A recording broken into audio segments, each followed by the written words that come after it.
আমার নাম দীপক। আমি আমার বেকার অবস্থা নিয়ে খুবই টেনশনে আছি।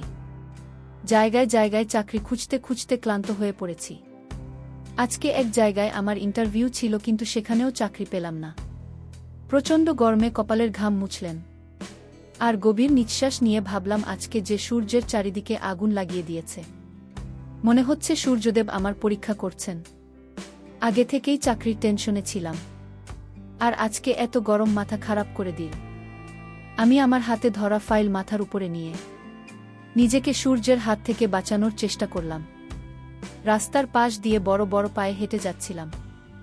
তখনই হঠাৎ একটা গাছ দেখতে পেয়ে সেই গাছের নিচে এসে দাঁড়ালাম। গাছের ছায়ে দাঁড়িয়ে কিছুটা শান্তি অনুভব হলো। ব্যাগ থেকে জলের বোতল বের করে জল খাওয়ার জন্য যখনই বোতল মুখে লাগলাম, তখন দেখলাম জলও শেষ হয়ে গেছে। তৃষ্ণার কারণে আমার অবস্থা খারাপ। এদিক সেদিক তাকিয়ে কোথাও জলের কল দেখতে পেলাম না। সবাই নিজের নিজের কাজে ব্যস্ত, একমাত্র আমি আছি। যে বেকার জলের খালি বোতল নিয়ে আমি আশপাশে চোখ ঘোরালাম, তাতে কোথাও থেকে জলের ব্যবস্থা করা যায়, কিন্তু কোথাও জল নজরে পড়ল না। যদি কোথাও জলের কল দেখতে পেতাম, তাহলে এই বোতলটি ভরে নিতে পারতাম। সবে আমি আশেপাশে দেখছিলাম, তখনই আমার মনে হলো কেউ যেন আমার পাশে দাঁড়িয়ে আছে। তখনই কেউ একজন আমার সামনে ঠান্ডা জলের বোতল এগিয়ে দিল। হাতটা যে আমার দিকে এগিয়ে দিয়েছিল, তার হাত দুধের মতো ফর্সা হাতে, আঙুলে একটা সোনার আংটি আর চকমকে চুড়ি পরা। আমি হাত দেখে চোখ উঠিয়ে যখন সেই মানুষটির মুখের দিকে তাকালাম, তখন চমকে উঠলাম যে তিনি তো একজন মহিলা, যিনি গোলাপি কালারের শাড়ি পরেছিলেন। মহিলাটি খুব সুন্দরী। তার বয়স 40 বছরের মতো হবে। এত বয়স হওয়ার পরেও শরীর দেখে মনে হচ্ছে যে কোনো 18-19 বছরের মেয়ে। তার চোখে একটা অদ্ভুত জ্যোতি ছিল, আর হাইফাই মেকআপ করা মুখে হালকা হাসি লেগেছিল। সে বলতে লাগলো, এই নাও, জলটা খেয়ে নাও। তোমার তৃষ্ণা লেগেছে তো? আমি ওখানে দাঁড়িয়ে অনেকক্ষণ ধরে তোমাকে দেখেছিলাম। তোমাকে দেখে আমার কিছুটা টেনশনে মনে হচ্ছে। আমি জলের বোতলটা তার হাত থেকে নিয়ে জল খেতে লাগলাম, কেননা আমার খুব তৃষ্ণা লেগেছিল। এক নিঃশ্বাসে সমস্ত জল শেষ করে সেই বোতলটা মহিলাকে ফেরত দিয়ে দিলাম। তিনি এত বেশি সুন্দরী ছিলেন যে আশেপাশের অনেক ছেলে তাকে ঘুরে ঘুরে দেখছিল। তার গেটআপ দেখে মনে হচ্ছিল সে খুব ধনী আর ভদ্র ফ্যামিলির মহিলা। আমি সেই মহিলাকে থ্যাংক ইউ বললাম, আর তাকে বললাম যে আমি এখানে পাশেই আমার চাকরির ইন্টারভিউয়ের জন্য এসেছিলাম। অনেকদিন থেকে চাকরি খুঁজছি, কিন্তু এখনও চাকরি পাইনি। আমি ভারতের অসংখ্য বেকারের মধ্যে একজন। অনেক জায়গাতে চাকরির জন্য ইন্টারভিউ দিয়েছি, কিন্তু প্রতিবার আমার কপাল আমাকে খালি হাতে ফিরিয়ে দিয়েছে। আমি জানি চাকরি পেতে গেলে শস্যের দরকার হয়, কিন্তু আমার কোনো সোর্স নেই। এত পড়াশোনা জেনে কোনো লাভই হলো না। যাই হোক, আপনাকে অসংখ্য ধন্যবাদ। আমি সেই মহিলাকে আরেকবার থ্যাংক ইউ বলে তাড়াতাড়ি করে বাড়িতে ফিরতে চাইছিলাম, কেননা বাড়িতে আমার অসুস্থ মা এবং যুবতী বোনের খাবার জন্য চাল, ডাল, সবজি নিয়ে যেতে হবে। আমি এসব নিয়ে বাড়িতে যাব, তারপরে বাড়িতে রান্না চলবে, কেননা বাড়িতে একমাত্র আমিই ছিলাম যার উপরে বাড়ির সমস্ত দায়িত্ব ছিল। তাই আমি এখানে বেশি সময় নষ্ট করতে পারব না। আমি দ্রুত পায়ে সেই মহিলার কাছ থেকে নিজের বাড়ির দিকে হাঁটা লাগালাম। টাকা বাঁচানোর চক্করে আমি বেশিরভাগ সময় পায়ে হেঁটে যেতাম, কেননা রিকশায় উঠলে পয়সা দিতে হবে।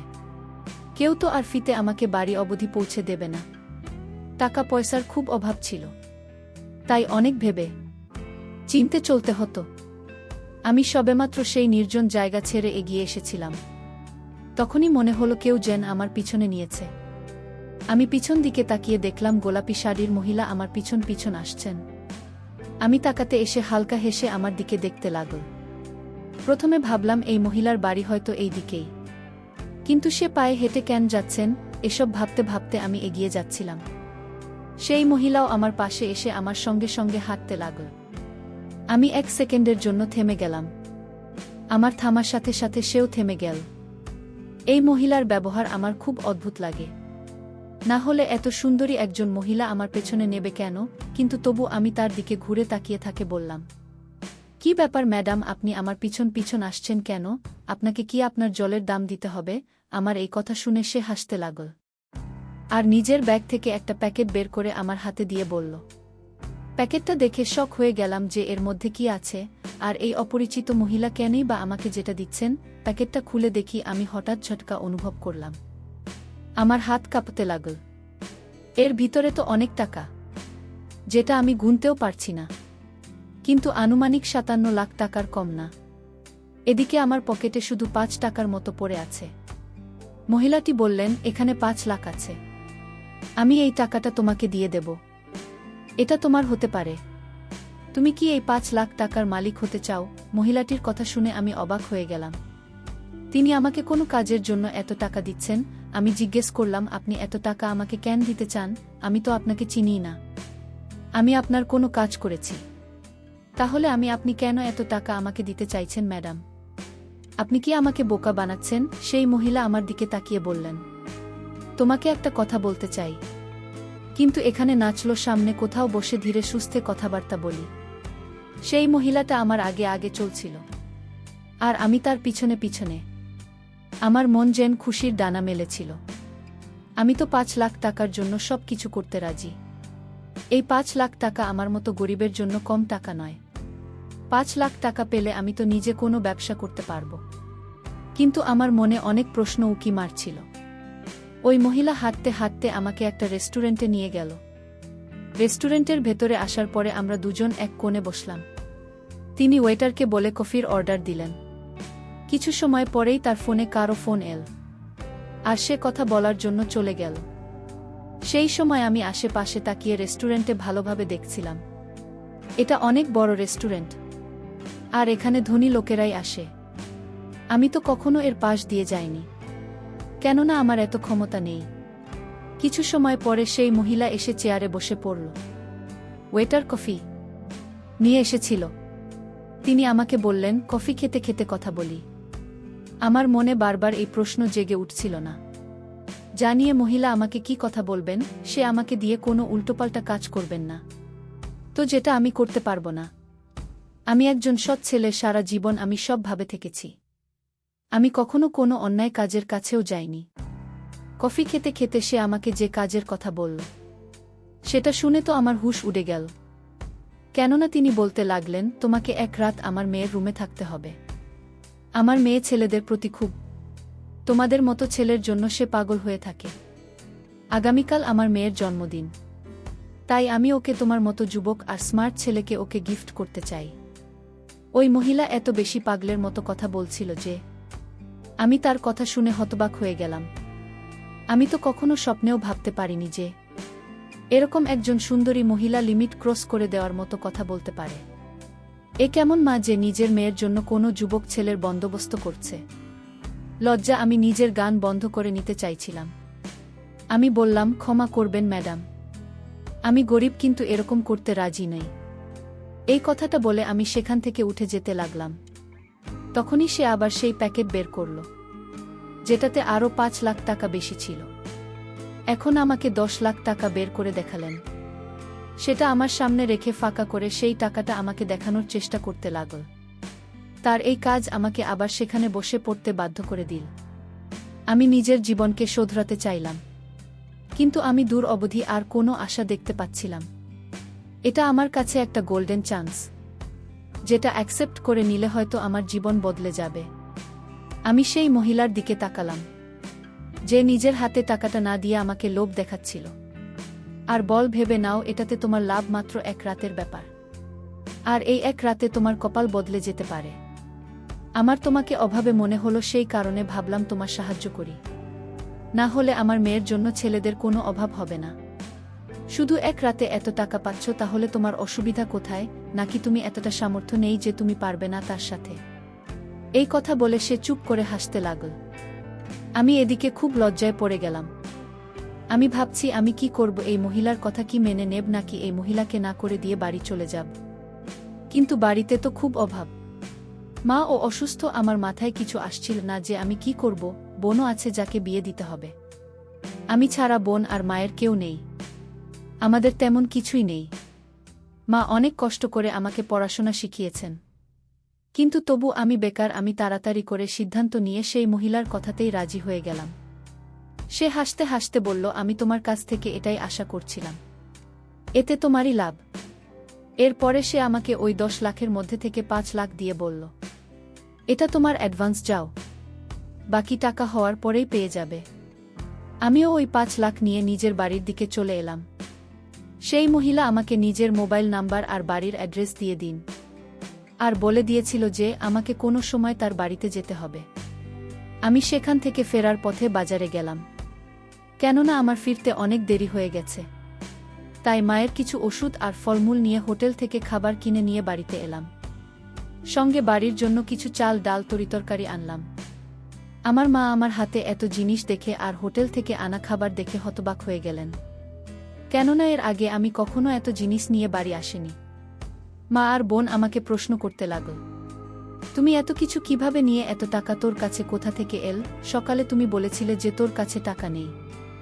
হাত মুখ ধুতে ধুতে আমি মাকে বললাম, মা, আমি এক জায়গাতে চাকরি পেয়ে গেছি, তারাই আমাকে অ্যাডভান্স দিয়েছে। সেই টাকা দিয়ে আমি তোমাদের জন্য এই সমস্ত জিনিস নিয়ে এসেছি। আজকের রান্না থেকে মুক্তি পেয়েছ বলে বোনকে খুব খুশি দেখাচ্ছি, কেননা সে বেচারা সবসময় ঘরের কাজ করতে থাকে। আমার মা আমার চাকরির কথা শুনে খুব খুশি হয়ে বললেন, ভগবান তোকে এভাবে সফর করুন। এরপরে আমরা 3 জনে একসাথে বসে খাবার খেয়ে নিলাম। কিন্তু আমার ধ্যান এখনও সেই মহিলার দিকেই ছিল যে তার মেয়ের সাথে ঘরে থাকার জন্য আমাকে 10 লাখ দেবে।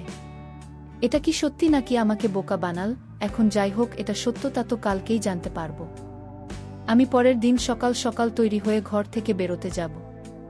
তখন আমার মা জিজ্ঞেস করলেন যে আমি এত সেজেগুজে কোথায় যাচ্ছি। আমি মাকে বললাম, আমি কালকে তোমাকে বলেছিলাম যে আমি চাকরি পেয়েছি, এখন সেখানে যাচ্ছি। তুমি ভগবানের কাছে প্রার্থনা করো যাতে তোমার ছেলে সফল হতে পারে। যদি তোমার ছেলের সফল হতে পারে তাহলে আমাদের সকলের ভাগ্য বদলে যাবে। আমার মা এই কথা শুনে খুশি হয়ে গেল। আমি বাড়ি থেকে বেরিয়ে একটা অটো রিক্সা ধরে সেই মহিলার বলা ঠিকানায় গেলাম। সেই মহিলার বাড়িতে পৌঁছে বাড়ি থেকে তো আমি হতভম্ব হয়ে গেলাম। আমি আবার নিজের কাছে থাকা অ্যাড্রেস দেখলাম, তারপরে আবার এই বাড়িটাকে দেখলাম। এটা কোনো বাড়ি নয়, বরং একটা রাজমহল, এক বড় আর সুন্দর বাড়ি। প্রথমবার দেখছি, কিন্তু আমি এটা ভেবে অবাক হলাম যে এত ধনী মহিলা এত অন্যায় কাজ কিভাবে করতে পারেন। বাড়ির বাইরে দাঁড়িয়ে তার দেওয়া নম্বরে কল করলাম। সে আমার কল রিসিভ করে জিজ্ঞেস করলেন, তুমি কোথায়? আমি তাকে বললাম যে আমি আপনার বাড়ির বাইরে দাঁড়িয়ে আছি। আমার কথা শুনে সে সব খুলে বললেন, আরে তুমি বাইরে দাঁড়িয়ে আছ কেন? তাড়াতাড়ি করে ভেতরে এসো, আমি অনেকক্ষণ ধরে তোমার অপেক্ষা করছি। আমি ভয়ে ভয়ে সেই বাড়ির ভিতরে গেলাম, কারণ এরকম বাড়ি এর আগে আমি শুধুমাত্র সিনেমাতেই দেখেছি। বাড়ির ভেতরে ঢুকে দেখলাম সেই মহিলার সামনে তৈরি হয়ে দাঁড়িয়ে আছেন। আজকে তো সে খুব ছোট জামা পরেছিল, আর তার শাড়ির আঁচল ও তার কাঁধের উপর ছিল না। সেই মহিলাটি আমাকে বললেন, মনে রেখো, তুমি যদি আমার উদ্দেশ্য ঠিকভাবে না করো তাহলে তোমাকে আমি টাকা দেব না। যদি তোমাকে টাকা নিতে হয় তাহলে আমার কথামত করতে হবে। তারপরে তিনি আমাকে বসতে বললেন, আর চাকরানীকে ডাক দিয়ে বললেন, অতিথি এসেছে, তার জন্য চা বানিয়ে নিয়ে এসো। আমি খুব বেশি নার্ভাস ফিল করছিলাম। তখন ওই মহিলাটি বলতে লাগলেন, তোমাকে যে কাজের জন্য এখানে ডাকা হয়েছে সেটা রাতে শুরু হবে, ততক্ষণ এখানে বসে টিভি দেখে টাইম পাস করো। আমি টিভি এবং মোবাইল দেখে সারাদিন পার করে দিলাম। এখানে আমাকে কিছু সময় পরপর কিছু না কিছু খেতে দেওয়া হচ্ছিল। রাত হলে সেই মহিলাটি আমার কাছে এসে বলতে লাগলেন, তোমার অপেক্ষা শেষ হয়েছে, এখন তোমাকে আমার মেয়ের ঘরে যেতে হবে, সে তোমার জন্য অপেক্ষা করছে। আমার হৃদয়ের গতি বেড়ে গেল, কারণ আমি তো একটা যুবক ছেলে, আর আমি ফিলিংসের উপরে কতক্ষণ কন্ট্রোল করতে পারি। আমি মনে মনে ভাবছি, যতটা সুন্দরী এই মহিলা, এর মেয়ে ও নিশ্চয়ই ততটাই সুন্দরী হবে।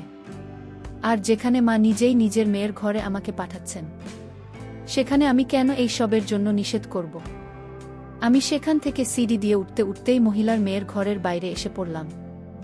ওর মা নিজের ঘর খুলে দিল। আমার হৃদয় খুব জোরে জোরে ধুকপুক করছিল, আর আমি ঘরের ভিতরে পা রাখলেই যে দৃশ্য আমার সামনে ভেসে উঠল তা তো আমার পায়ের তলা থেকে মাটি সরিয়ে দিচ্ছিল।